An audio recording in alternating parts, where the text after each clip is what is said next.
Okay, this is how you reset a Digital Yacht 4GXtream router.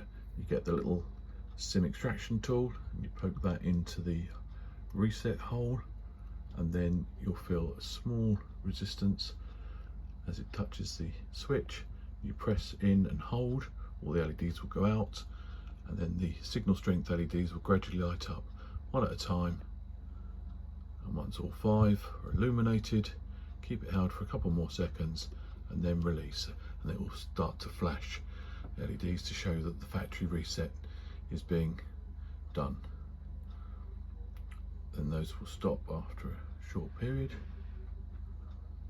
and it will go through its normal power-up sequence as it reboots, which takes a little while, so all the LEDs will be off for a while, then they'll start to flash again, starting with the LAN and WAN sockets. There we go, and then the signal strength LEDs will start to flash again. There we go.